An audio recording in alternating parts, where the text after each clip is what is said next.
Graças a Deus, irmãos. Vamos iniciar, né? Que Deus nos dê uma EBD muito abençoada hoje. Vocês são os irmãos guerreiros que vieram apesar da tentação, né? Enorme de ficar em casa com esse tempinho bom, né? Chuvinha que caiu sobre nós hoje, graças a Deus. Mas é um prazer estar na casa de Deus para estudar a palavra. Amém? Então vamos fazer uma breve oração para que Deus possa nos abençoar. Senhor, em nome de Jesus, nós queremos te louvar, te agradecer pela tua presença, pela tua bondade, te agradecer por ter nos trazido até aqui, Pai, a tua casa, para juntos estudarmos a tua palavra, estudarmos aquilo que o Senhor quer, Pai, revelar a nós. Que o Senhor venha, Senhor, nos dar a sabedoria, o entendimento, iluminar a nossa mente, a nossa compreensão, o nosso espírito, para que possamos entender as grandes coisas que a tua palavra tem para nos ensinar. Deus, nós queremos te agradecer e pedir, então, que nos abençoe, em nome de Jesus. Amém. Amém. Meus irmãos, estamos então hoje quase encerrando a nossa EBD, né? Esse tema que está aqui. O Espírito Santo e você. É o terceiro bimestre da nossa EBD nesse ano. Tem sido muito abençoador estudar esse tema junto com os irmãos, a gente aprender juntos sobre o que é, né, o que a Bíblia fala sobre o Espírito Santo. Né, e como nós devemos depender dele a cada dia, como nós devemos nos relacionar com ele a cada dia, e assim podemos desfrutar das bênçãos dele. Amém? Hoje, né, nós queremos continuar então nesse tema, a aula 7, por isso que eu falei que a gente está quase encerrando, a aula do domingo que vem, se Deus quiser, será a última nesse tema, né? A não ser que a gente precise estender um pouquinho mais, ou fazer alguma aula extra, eu acho que seria proveitoso também, mas vamos ver essas possibilidades, né? Para a gente continuar no tema, então, né, entrar no tema da aula de hoje, antes eu queria só resgatar um pouquinho do que a gente viu alguns domingos atrás, né? A gente viu, principalmente na aula passada, né, sobre os princípios e objetivos dos dons do Espírito, a gente viu que a gente pode resumir isso, né, os princípios e os objetivos dos dons do Espírito Santo, que a gente pode resumir com a seguinte declaração, que a gente até repetiu juntos no domingo passado, né? Mas que é aquela que diz que os dons do Espírito, né, eles têm como propósito glorificar a Deus e edificar a igreja. Né? Isso aqui é algo que eu fiz questão de pontuar e faço questão hoje de novo de reprisar isso, né, de fazer essa revisãozinha, porque é uma frase que deve nos nortear em muitas coisas, se não em todas, da nossa vida como crentes e da nossa vida como membros de uma igreja local. Né? Nós devemos glorificar a Deus e edificar a igreja, edificar uns aos outros, em tudo que nós vamos fazer aqui, em tudo que nós vamos falar aqui, né? E não apenas aqui, mas de maneira externa também. Né? Como nós nos relacionamos como uma igreja situada em um bairro, em uma rua aqui, né, em uma cidade, como é que os descrentes também devem ver a gente? Né? Como pessoas que glorificam a Deus e edificam uns aos outros. Isso é ser igreja. Amém?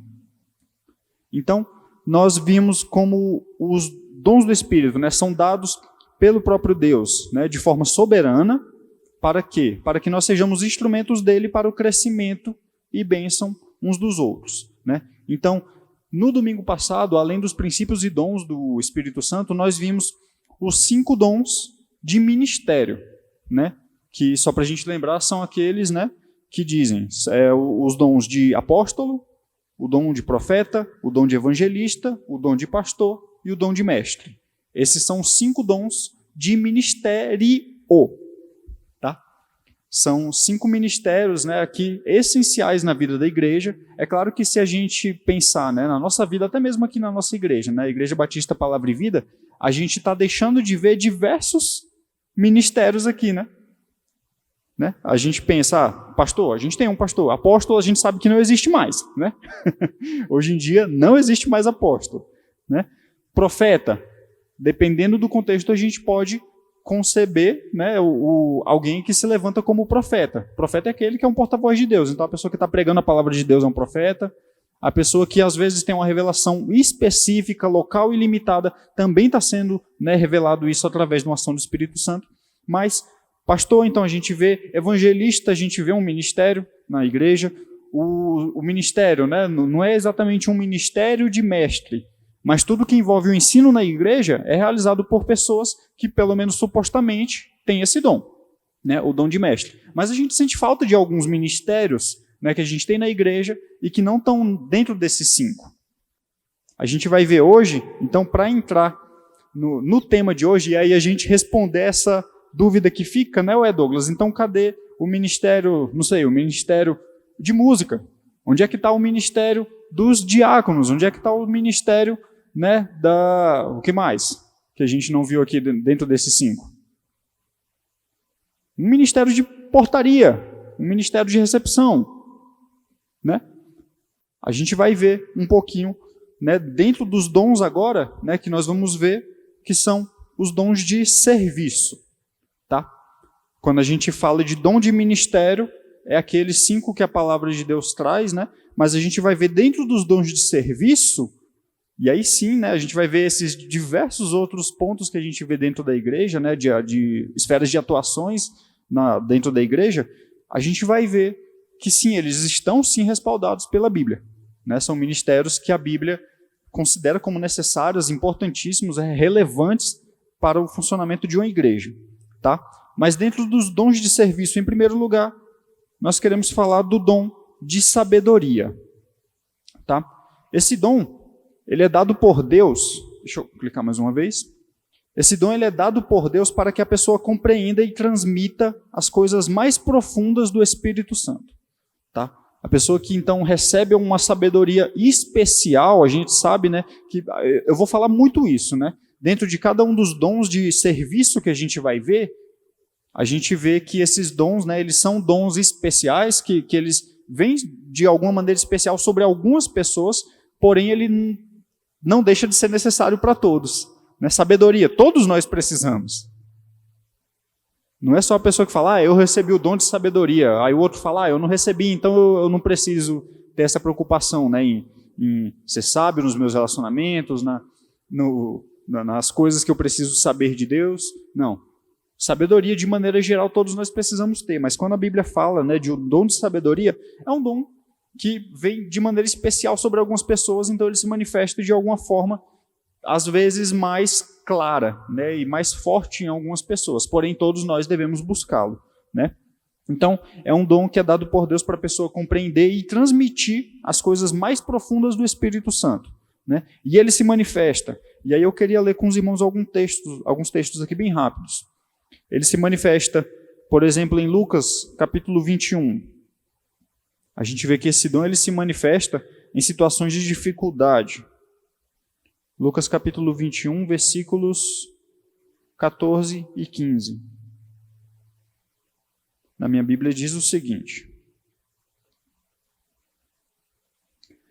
Tomem, pois, a decisão de não se preocupar com o que irão responder, porque eu lhes darei as palavras de sabedoria a que não poderão resistir nem contradizer todos os que se opuserem a vocês.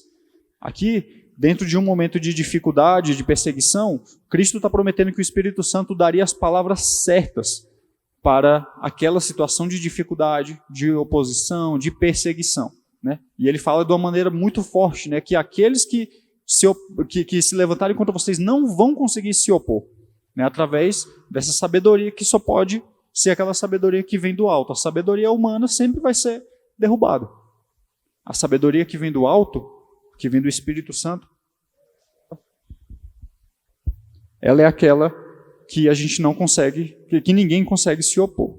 Amém? A gente vê também em questões, né, como o dom de sabedoria se manifesta, em questões de divisões da igreja. Eu quero ler também 1 Coríntios capítulo 6, versículo 5. Você percebe que muitas, né, se não todas as atuações do Espírito Santo, elas vêm para defender de maneira muito clara a unidade da igreja, né? Então, por quê? Porque o Espírito Santo, como a gente viu, é aquele que promove a unidade. Se está havendo divisão, está tendo alguma falha da igreja em buscar, em depender do Espírito Santo, certo? Às vezes é um levante do inimigo, claro, né? Mas aí, para combater isso, nunca vai ser através da nossa própria força, vai ser através da força do Espírito Santo, da sabedoria do Espírito Santo. 1 Coríntios capítulo 6, versículo 5 diz então: digo isso para a vergonha de vocês. Será que não existe nem ao menos um sábio entre vocês que possa julgar entre seus irmãos? Esse julgar aqui está num contexto, né, onde está havendo divisão, né? Se a gente lê esse capítulo, 1 Coríntios 6, ele está falando que um crente estava entrando na justiça contra o outro crente. E ele fala, gente, por que vocês estão indo para a justiça humana? Não tem nenhum sábio entre vocês que possa, né, conciliar os irmãos? Eu não estou aqui com isso falando, né, que um caso de crime, porque tem igrejas que infelizmente fazem isso, né, um caso de crime, a igreja encoberta aquele crime porque fala, não, é só aqui que tem que ser resolvido. Não, tem casos que sim, tem que ir na polícia e denunciar. É nisso que recentemente tem explodido alguns casos, né, de igrejas acobertando pedófilos, por exemplo. Isso é triste para o evangelho, isso é triste para o nome do Senhor. Porque a igreja está supostamente falando, não, isso aqui a gente tem que tratar entre nós. Claro que tem coisas que a igreja sim tem que tratar, né, entre si e entre os seus irmãos, mas tem casos que, meu irmão, leva para a polícia, tá? Mas essa sabedoria aqui do Espírito Santo é a sabedoria que ela é manifestada também isso, né, em questões de divisões da igreja. E por último, em atitudes práticas do dia a dia. Vamos ler rapidinho também Tiago capítulo 3, versículo 13.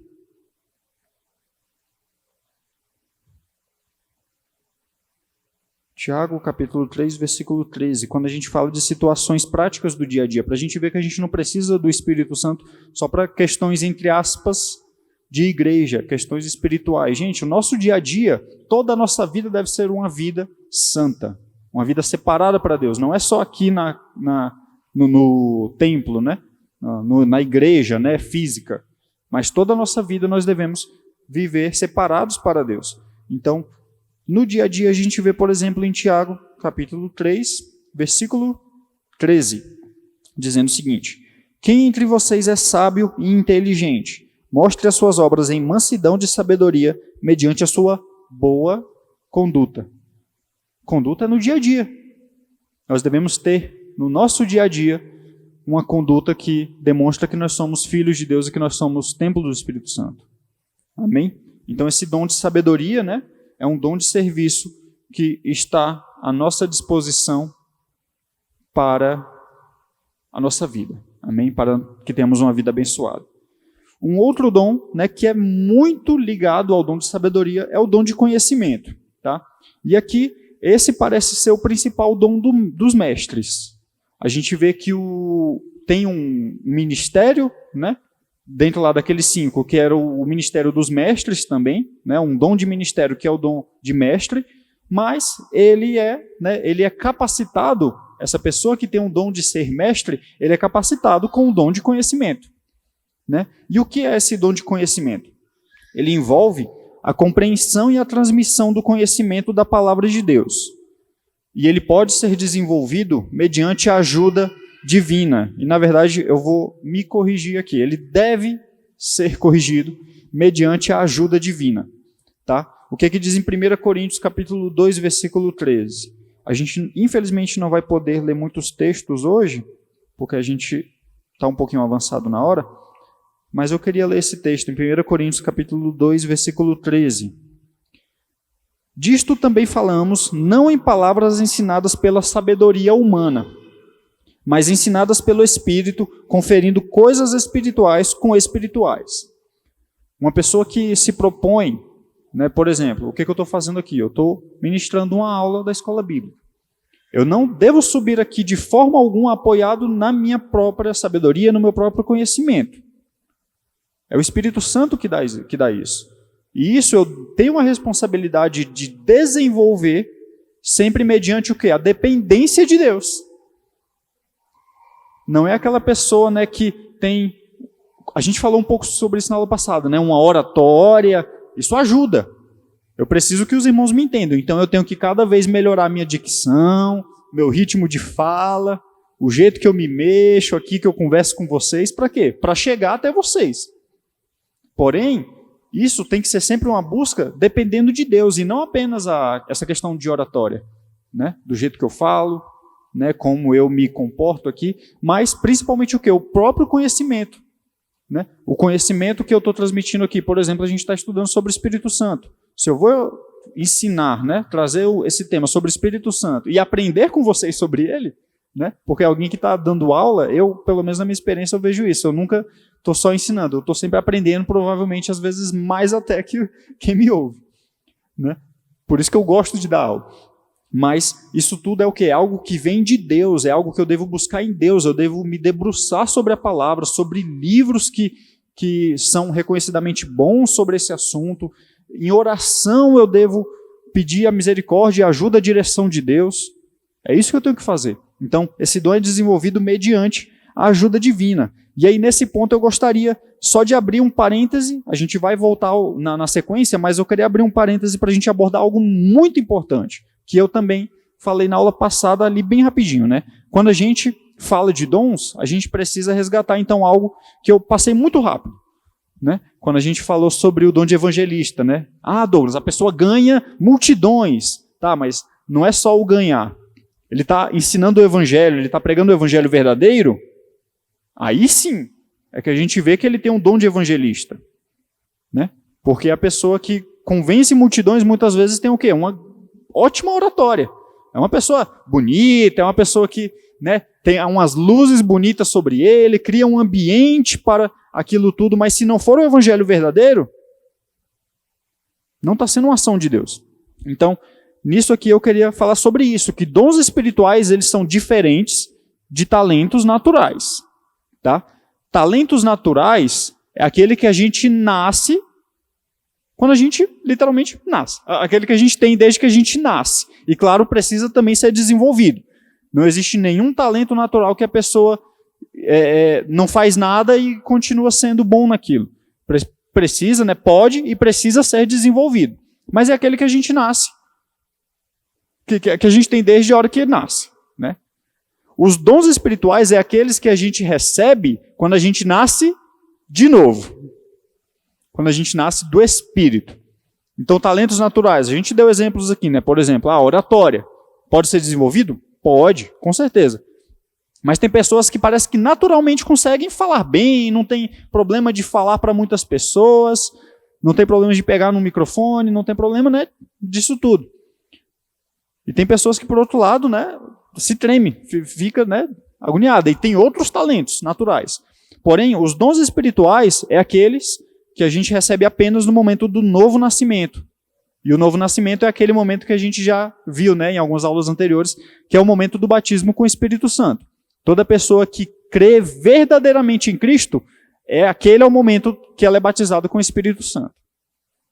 E a partir daquilo ela já começa a receber dons espirituais.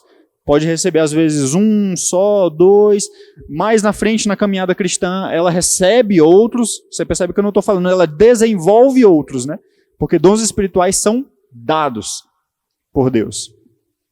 A gente não paga por eles, a gente não conquista eles, é Deus que dá, soberanamente, certo? Então, né, eles são esses dons que são dados pelo Espírito Santo. E por que eu estou fazendo esse parêntese aqui, né, depois da gente ter falado de sabedoria e de conhecimento, desses dois dons? Porque muitas vezes, infelizmente, há um conflito terrível entre, e aí, entre aspas gigantescas, tá? O conhecimento e, entre aspas, de novo, o fervor. A pessoa que fala, né? A pessoa que estuda muito a Bíblia, ela não está dependendo do Espírito Santo. Não, nada a ver. Eu estudo a Bíblia por quê? Porque eu dependo do Espírito Santo. E por que eu falo isso? Porque ele se revela através da palavra. Essa é a maneira que eu vou conhecer com ele, que eu vou conhecer ele. Eu vou ter minhas experiências pessoais, o irmão vai ter as suas experiências pessoais, porém todas elas devem ser reguladas pelo quê? Pelo que a palavra diz, que são manifestações do Espírito. Tá? Então, falam, né, dessa forma, a pessoa que tem muito conhecimento, normalmente é a pessoa fria. Se está sendo assim, não está sendo um conhecimento verdadeiro. É claro que a gente, infelizmente, julga muito errado, né, o que é uma pessoa fria e uma pessoa fervorosa. Só porque o irmão está quietinho ali, não necessariamente quer dizer que ele é frio. E só porque a pessoa está pulando, saltitando, não necessariamente quer dizer que ela está sendo fervorosa no espírito. Pode ser diversas coisas. Então, né, quando a gente conhece verdadeiramente a Deus, eu li eu assisti, na verdade, uma palestra que o homem, né, o palestrante, o professor estava falando, né, que um conhecimento verdadeiro de Deus se manifesta em fervor. E um fervor verdadeiro, né, relacionado a Deus, se manifesta o quê? Em uma busca cada vez maior de conhecê-lo. É aquele negócio, né? Você, quando é jovem, se apaixona por alguém, né? Você quer o quê? Você quer conhecer aquela pessoa, porque despertou algum sentimento no seu coração. Você quer conhecer cada vez mais aquela pessoa. E se você conhece verdadeiramente aquela pessoa, e aquela é a pessoa, né, que Deus de verdade separou para você, quanto mais você conhece, apesar dos defeitos, dos problemas, das dificuldades que vai ter nesse relacionamento, a gente deve amar mais, quanto mais conhece. Então, essas duas coisas estão extremamente relacionadas, o conhecimento e o fervor. Eu queria só abrir esse parênteses, né, para falar disso, né, sobre dentro desse dom de sabedoria e de conhecimento, né, já que eles são os dons do Espírito Santo, eles devem despertar um fervor cada vez maior também pelo Senhor, um amor, uma paixão cada vez maior por Deus. Amém? Para a gente continuar, a gente vai falar também do dom da fé. E aí, novamente, né? A fé, todos nós devemos ter. A fé que salva, ela é algo comum a todos os filhos de Deus, né? Mas esse dom, ele se manifesta muitas vezes de uma maneira especial na vida de algumas pessoas. Por quê? Porque ele se refere a uma fé miraculosa que parece vir sobre alguns servos de Deus, né, em tempos de crise, oportunidades especiais que capacitam uma pessoa para triunfar. Então, quando a gente está num momento terrível de tribulação, nossa fé está sendo provada, né? Cada vez que a minha fé é provada, que continua a música? Tu me dás a chance de crescer um pouco mais. Aí segue, né? Quando a gente tem esses momentos, a gente deve buscar, né, pedir para o Espírito Santo, da mesma forma que aquele homem, né, que pediu para Jesus curar, né, ministrar uma cura. Jesus falou, você precisa ter fé. O homem falou o quê? Senhor, me ajuda a ter fé. Em momentos de dificuldade, em momentos de crise, em momentos especiais que a gente vai depender, né, que a gente sempre depende, na verdade, né, mas em momentos claros ali que tem uma situação extremamente complicada, a gente deve buscar essa fé que nos mantém firmes na rocha. Amém? Então, esse dom da fé é isso. Ele se refere a essa fé, né, que vem para nos capacitar a triunfar.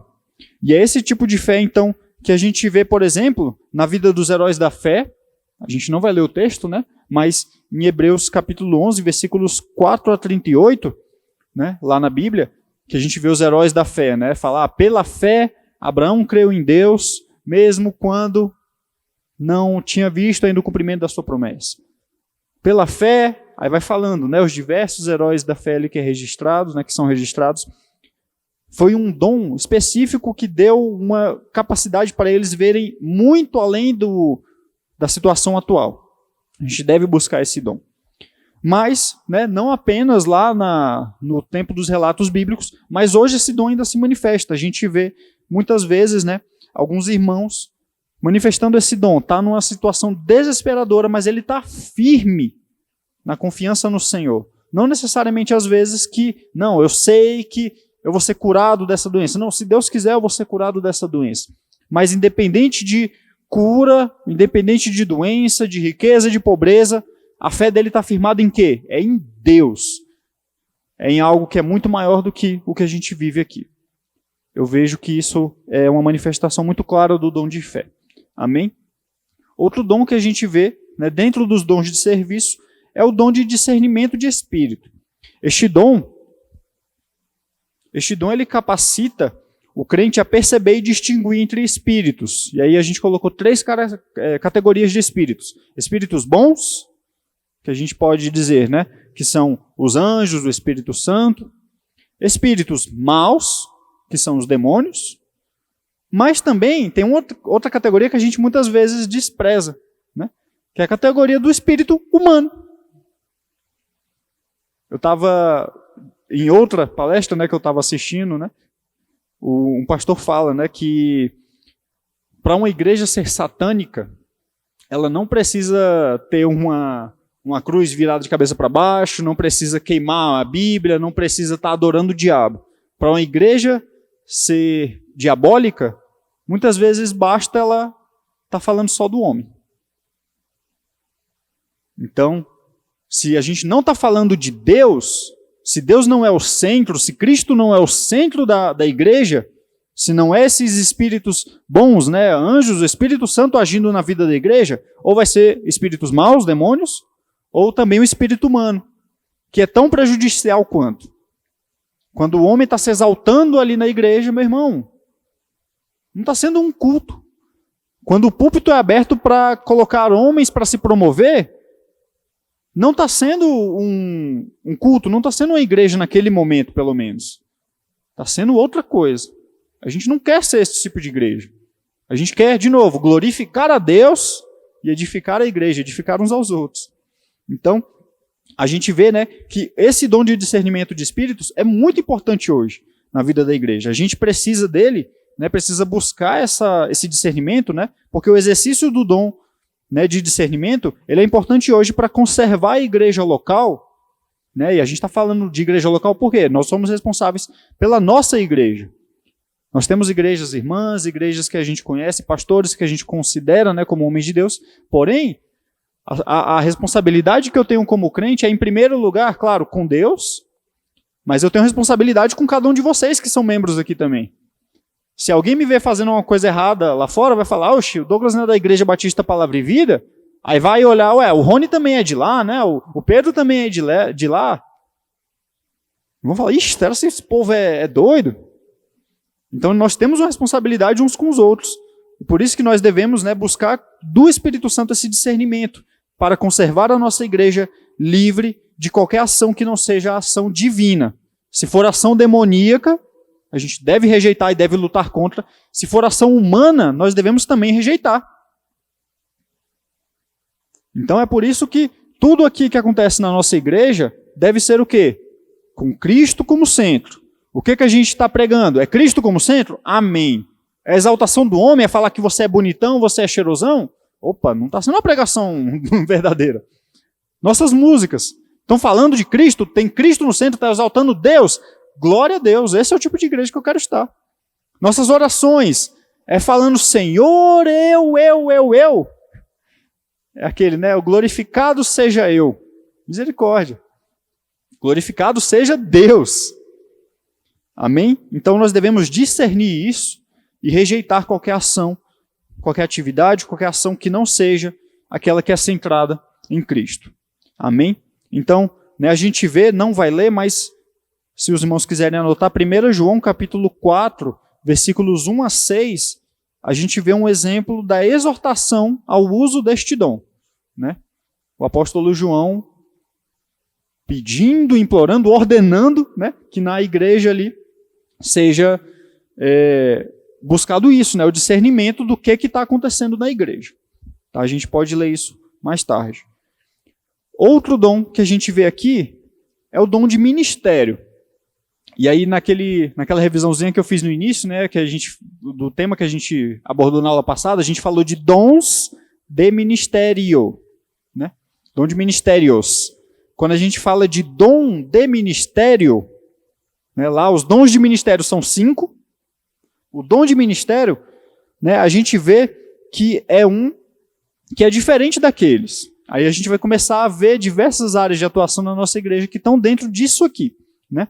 Então, esse dom, né, só para a gente entrar, ele não é extremamente claro na palavra. Né? Ele não fala, a igreja tem que ter um ministério de tal, um ministério de não sei o quê, um ministério de tal coisa, de outra coisa. Tem coisas que a Bíblia deixa em aberto, mas ela dá princípios, né, que a gente deve seguir. E quando a gente fala de dom de ministérios, então, apesar dele não ser muito claro na palavra, a gente vê que pessoas com esse dom, elas exercem essas atividades na igreja. Atividade de apoio, né, serviço, auxílio, estímulo aos irmãos, né, que atuam em outras áreas. Então, eles dão o apoio necessário para que o ministério da igreja seja excelente. Tem um ministério, né? Aí a gente já começa a ver diversos ministérios aqui na igreja que estão dentro disso aqui, são ministérios de apoio, né? Por exemplo, para que o pastor mais tarde, quando estiver cantando aqui, estiver pregando, ele não precisa se preocupar com outras coisas, ele está pregando a palavra, para que o ministério de música, quando estiver aqui, né, conduzindo a igreja, né, e a igreja louvando a Deus junto com o ministério de música, quando ele está aqui em cima, existem diversos outros ministérios atrás que estão dando apoio para que aquilo funcione, né, funcione de maneira legal. Então, existe um ministério de som, existe um ministério, olha só, que está dando apoio. Um ministério de multimídia que está projetando a letra aqui para os irmãos acompanharem. No momento que o pastor está pregando, existem os ministérios, né, de pessoas que estão, né, atentos aí às ações que estão acontecendo no culto, que estão trazendo uma água para o pastor, que estão acompanhando algum irmão, às vezes lá embaixo, que está de repente passando por uma dificuldade. Tem um ministério de oração da igreja que está pedindo, né, intercedendo pela igreja, pelos irmãos, para que tudo aconteça de maneira correta, de maneira que seja abençoadora. E a gente vê também um ministério que é essencial na vida da igreja. Aqui se encaixa o ministério dos diáconos.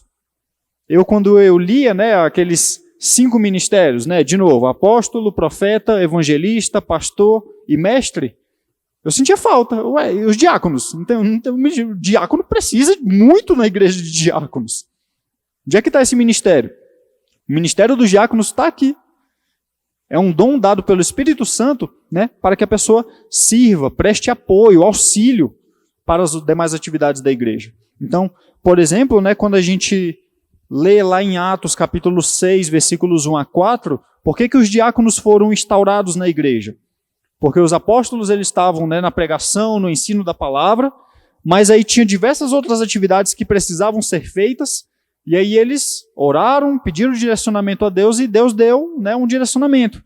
Levante homens, né, e mulheres também, né, que sejam, né, aí tem diversas características, né, tem um currículo ali bem importante e pesado, né, para o ministério de diáconos. Para quê? Para servir a igreja. Então, eles seriam aqueles que acompanhariam viúvas, levariam a ajuda, né, levariam alimentos, estariam prestando apoio em diversas outras atividades. Está ouvindo a palavra? Então, o ministério de diáconos, amém, Deus abençoe. Uma hora ele sai.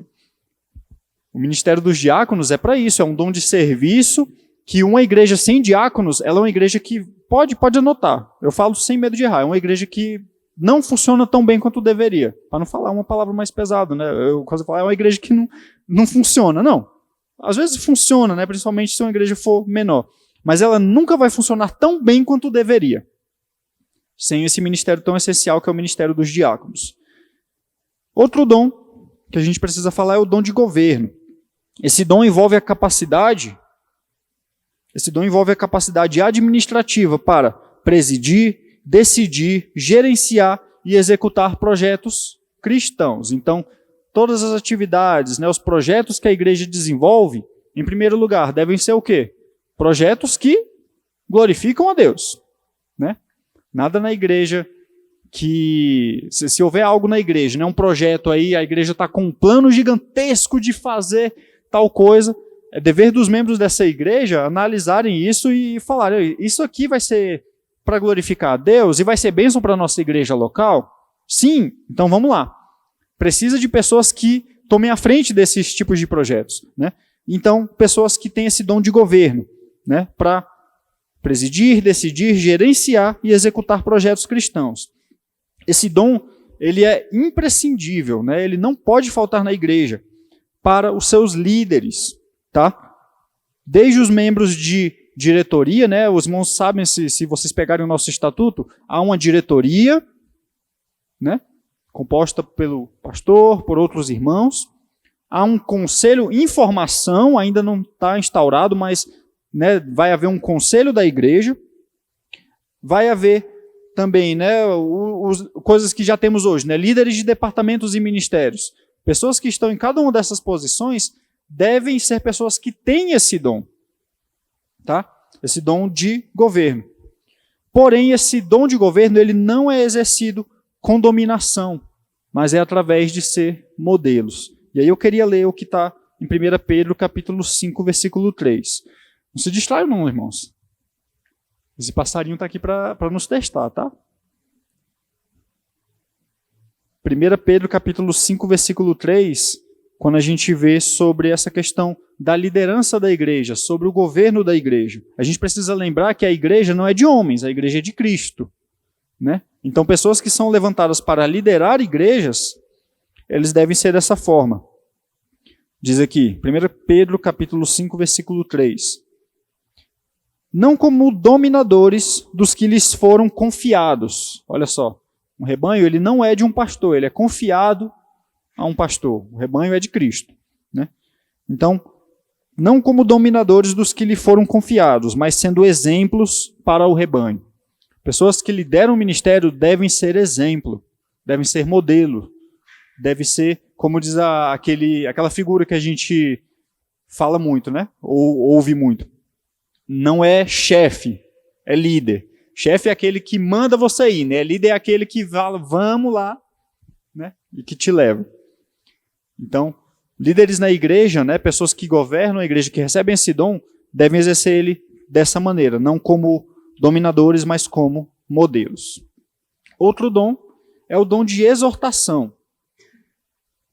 Esse dom ele é exercido para se dar encorajamento, conforto, conciliação, consolo e confronto. A gente fala só do confronto, né? Vou te exortar aqui agora, te prepara. A pessoa usa esse argumento, né, para te bater. Mas o dom de exortação, ele é um dom que antes de ser um confronto, né, ele é encorajamento, conforto, conciliação, consolo, mas também, claro, é confronto, né? O confronto nesse contexto, ele é sempre em amor e com o objetivo de conservar a santidade e não de destruir o irmão. A gente não pode usar essa palavra, né, exortação, como desculpa para maltratar um irmão, para ser grosso com o irmão, com o nosso próximo. Nós devemos sempre tratar o pecado, né, claro, com a clareza da palavra, mas sempre com o amor que também está presente na palavra. Falar, né, irmão, esse pecado aqui ele vai te levar para o inferno. Você precisa de Cristo. Por quê? Porque em Cristo você tem um perdão dos seus pecados. Aí entra o amor, a conciliação com Deus. Você vai ter uma vida santa, vai ter uma vida que agrada ao Senhor. Sempre é com esse objetivo de amor, de conciliar. Amém? Não de destruir o irmão. Outro dom que a gente vê na palavra é o dom de contribuição. Novamente, a gente precisa falar que a ordem de contribuir é dada a todos os santos, tá? Deus ele pode dar riquezas. Deus pode dar riquezas para algum justamente para que a pessoa contribua mais na casa do Senhor. Mas só porque existem pessoas ricas, não é desculpa para pessoas como eu, como alguns dos outros irmãos também, que não têm tantos recursos financeiros para dizer, não, eu não vou ofertar. A ordem de contribuir é dada a todos os santos. Nós devemos dar na medida daquilo que Deus tem nos dado, né? Mas esse dom de contribuição, né, a gente percebe que ele deve ser exercido, né, com liberalidade e com alegria. Um texto que a gente quase em todo culto lê é aquele de 2 Coríntios 9:7, né? Pessoa que deve contribuir, né, deve contribuir com alegria, né? Vamos ler aqui, 2 Coríntios capítulo 9, versículo 7.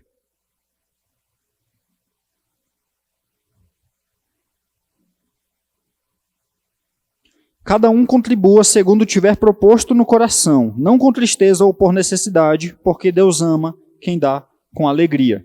A gente vê duas coisas aqui, que deve ser de maneira liberal, no sentido que, né, é aquilo que eu propus no meu coração, que Deus colocou também no seu coração, né, mas é aquilo que nunca vai ser forçado. Deus, ele nunca vai determinar um valor para você. Se um pastor abrir aqui a boca para falar, né, oh, Deus está me falando que... tantos irmãos aqui vão ofertar R$1.000, não sei o quê. Eu já vi muito isso, gente. E gente, não é por convencimento, não é por ordem de alguém. É de um coração que quer contribuir. É aquele valor que você propôs no seu coração. E aí você deve ser honesto com Deus. Né? Se você tem uma proporção grande de recursos financeiros, veja bem se você realmente não está dando pouco demais. Isso é algo que você deve conversar com Deus, buscar de Deus. Senhor, será que eu deveria ofertar mais na casa do Senhor? Aí vai se colocando, né, de maneira voluntária, algo que você tem uma meta aí de cada vez, quem sabe, tá ofertando um pouquinho mais. E você que tá em recursos financeiros baixos, não use isso como desculpa para não ofertar. Tá? Mas deve ser de coração voluntário e com alegria. Amém? Essa é a ordem que a gente encontra na palavra. Por último, o dom de socorros. A gente ainda tem mais um pouquinho de tema, tá? Que eu vou dar uma corridinha para a gente conseguir abordar. Mas dentro dos dons de serviço, a gente ainda tem o dom de socorros, né? E esse dom, ele se refere àquela habilidade doada pelo Espírito Santo que capacita o crente a sentir a dor do outro como se fosse sua. Como a gente vê, por exemplo, em Hebreus capítulo 13, versículo 3. É aquela chamada empatia. Né? A gente sentir a dor do outro.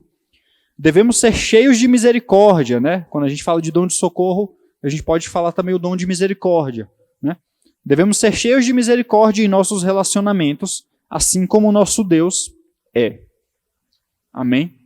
Então esse dom, novamente, né, como a gente vê, cada um desses dons são dons, né, muitos desses dons de serviço são algo que todos nós devemos ter, mas que algumas vezes eles se manifestam de alguma maneira mais específica, para algum tipo de atividade mais clara, né, mais específica. Tá?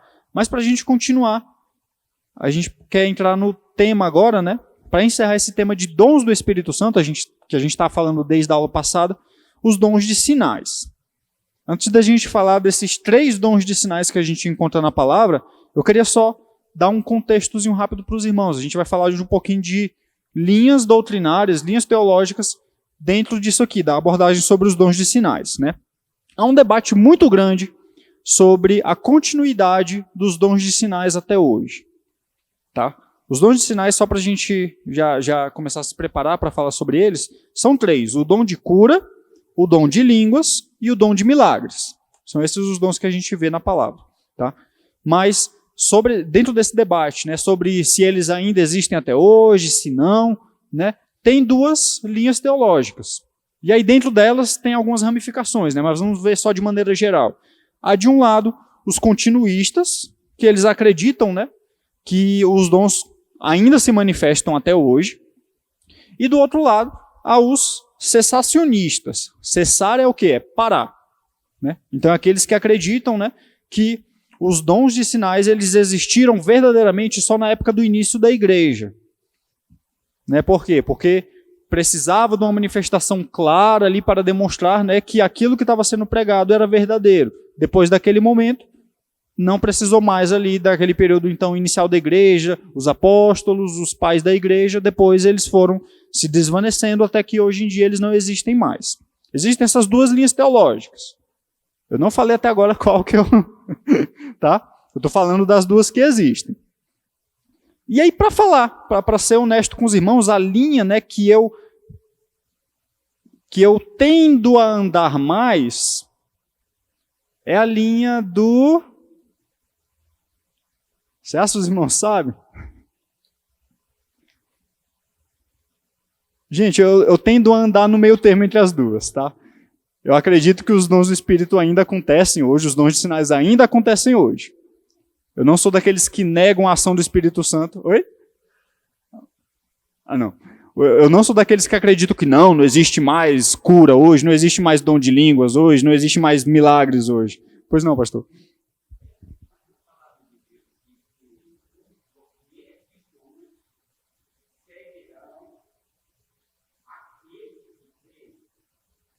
Exato.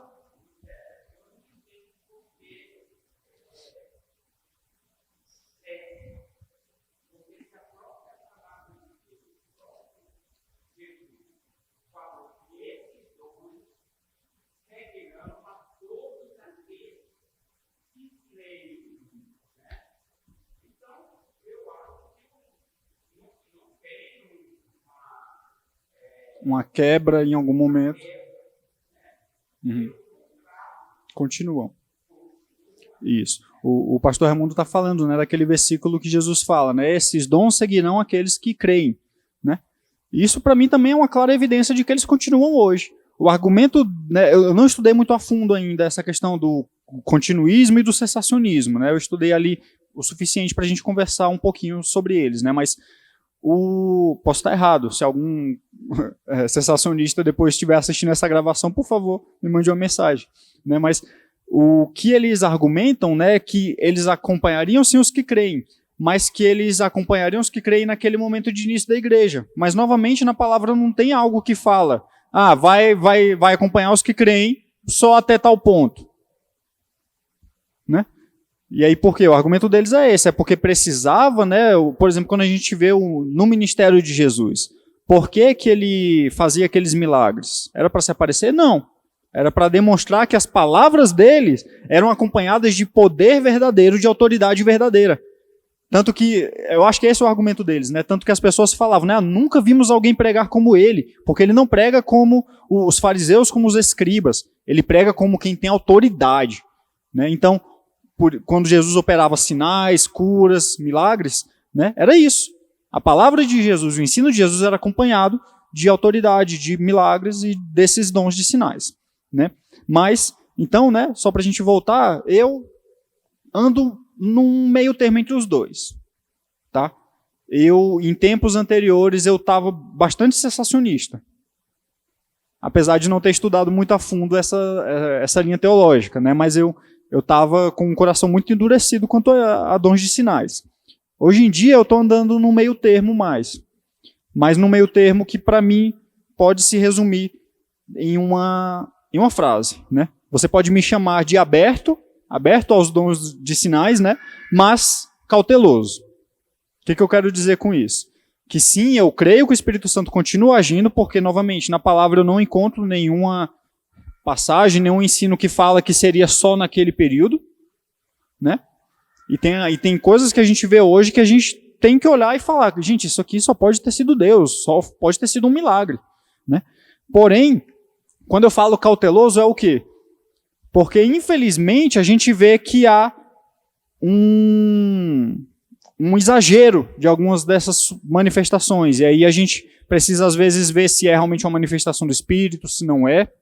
Né? Muitas vezes é uma ação, novamente, humana. E a gente sabe que demônios também operam sinais. O diabo também opera sinais. Né? Mas, claro, a gente tem que buscar o discernimento. Está vendo a importância do dom de discernimento?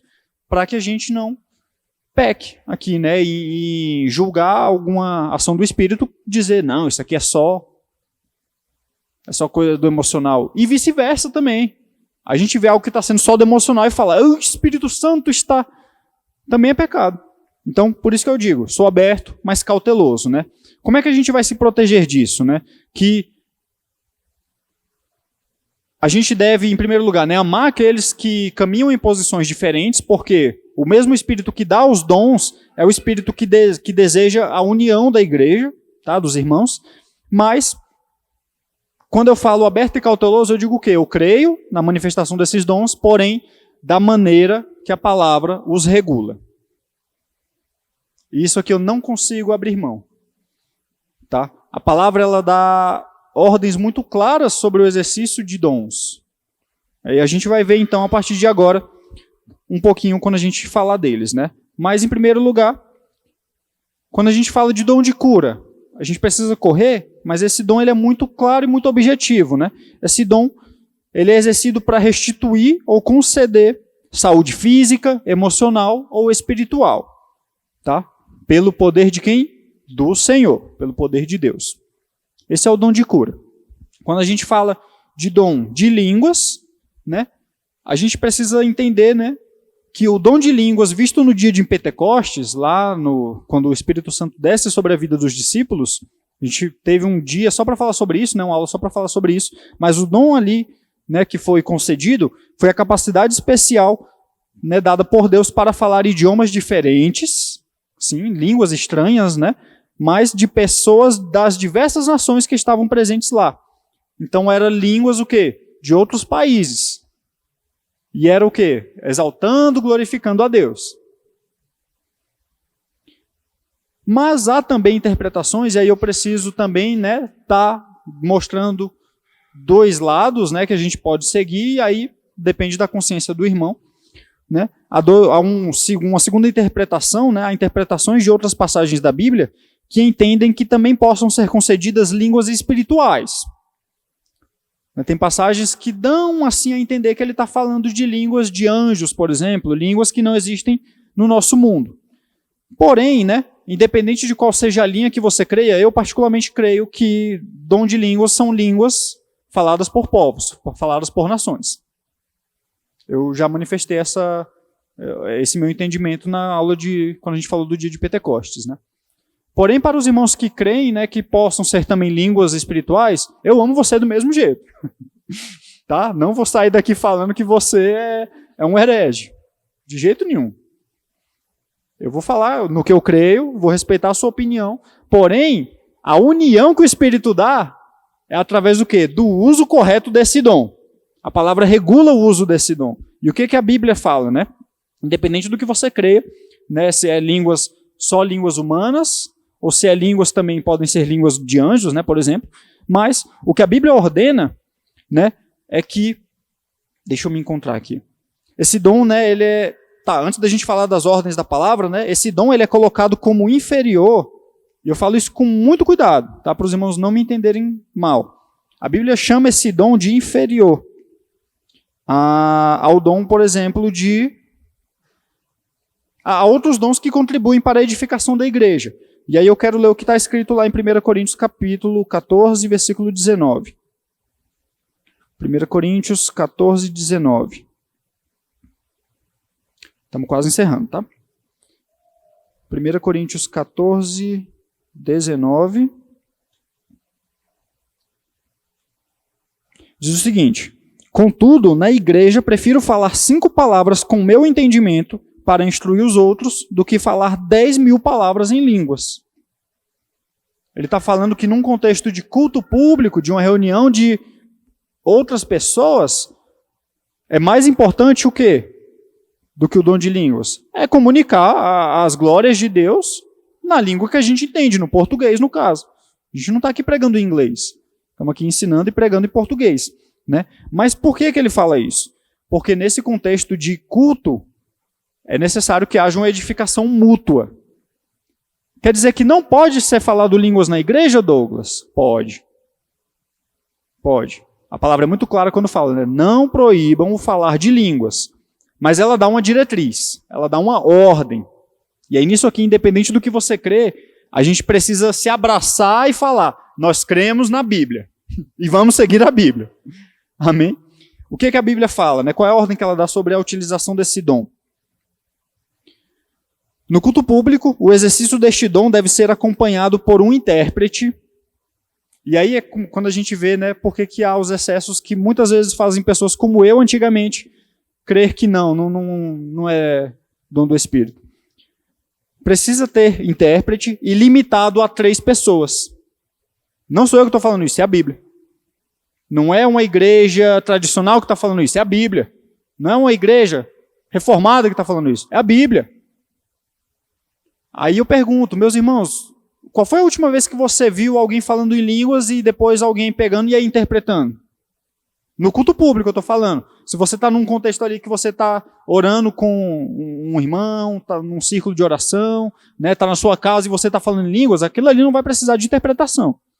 Mas no culto aqui é preciso que todo mundo entenda. Por isso que a palavra fala, precisa ter intérprete. Eu vi, sabe quantas vezes isso acontecer? Uma. Nos meus 30 anos. Uma pessoa falou em línguas, o pastor parou, a igreja ouviu, aí quando a pessoa encerrou, sentou na cadeira, aí o pastor ia continuar a pregação, aí outro irmão se levantou, eu vi e falou, pastor, o Espírito Santo está me revelando o que foi falado. Essa pessoa falou em línguas, isso. E amém. Deve ser, e de novo, não sou eu que estou falando, é a Bíblia. Deve ter intérprete, tá? E deve ser limitado a 3 pessoas, porque o culto deve seguir uma ordem, né? Deve haver pregação, nós devemos cantar, nós devemos orar. Então, se um culto está sendo só falar em línguas, meu irmão, Paulo fala, né? Você fala em línguas, fale, ore em línguas. Eu oro mais do que vocês, ele fala dessa forma, né? E amém. Porém, quando eu estou junto com os meus irmãos, eu prefiro falar 5 palavras no idioma de vocês do que 10.000 línguas estranhas. Então, a palavra regula, tá? Nós devemos se agarrar àquele princípio, né, da Reforma Protestante, somente a Escritura. A palavra é a nossa regra de fé e prática. Amém? Para encerrar, o dom de milagres. É o dom que manifesta feitos sobrenaturais, né? A gente vê no Antigo Testamento, para você ver, né, como o Espírito Santo agia, a gente falou sobre isso também, né? Também no Antigo Testamento, não foi só a partir do dia de Pentecostes, né? No Antigo Testamento a gente vê milagres, né, acontecendo, por exemplo, com Moisés utilizando uma vara para abrir o mar vermelho, Elias orando para chover, Josué orando para que o sol parasse. Gente, isso era um milagre, era um sinal assim que estava contra a ordem natural das coisas, era um feito sobrenatural, né? E no Novo Testamento a gente vê os milagres de Jesus e vemos, por exemplo, né, depois no período da igreja já, a libertação de Pedro da prisão mediante uma oração. O povo estava reunido em culto, estava orando, pedindo para Deus libertar Pedro, e Deus libertou Pedro, enviou um anjo para libertar Pedro da prisão. Isso é um milagre, foi uma ação do Espírito Santo. Amém? Para concluir, devemos lembrar que todos os dons do Espírito são dados aos crentes para, né, glorificar a Deus e edificar a igreja.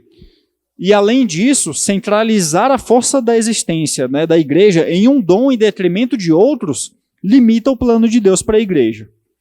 Quando a gente vê ministérios, né, igrejas que tem, sei lá, na placa dela, né, igreja tal, tal, tal. Aqui é um lugar de milagres. Amém, deve ser. Porém, e as outras coisas acontecem também? Os outros dons do Espírito estão sendo exercidos lá? Se for só milagre, se for só cura, está limitando muito a ação de Deus, né? Então, nós devemos buscar sempre, né? E aí é por isso que é importante estar na casa de Deus. Um tem um dom, outro tem outro, e nós nos abençoamos dessa forma. Amém? Meus irmãos, agora sim eu vou pedir para os irmãos levantarem. Nós já estamos bem estourados no nosso tempo, mas vamos fazer uma oração e vamos dar uns minutinhos para iniciar o nosso culto, amém? Vamos orar. Ó Deus, nós queremos te agradecer, Pai, por esses momentos que passamos aqui aprendendo do Senhor, estando aqui juntos, ouvindo uns aos outros, sendo abençoados uns pelos outros e principalmente, Pai, desfrutando dessa união que o Senhor quem proporciona. Pedimos que o Senhor nos dê, Pai, desses dons, para que a tua igreja possa existir de maneira, Pai, como o Senhor quer, cumprindo as funções que o Senhor deseja para nós, que possamos, Pai, então abençoar uns aos outros, não guardar os nossos dons uns apenas para si, mas sim exercer eles para a glorificação do Senhor e a edificação dos nossos irmãos. Nós queremos te agradecer porque o Senhor é esse Deus que nos dá dons maravilhosos para que sejamos abençoados. Cremos na ação do teu Espírito Santo e dependemos dela, Pai. Eu quero te agradecer em nome de Jesus. Amém.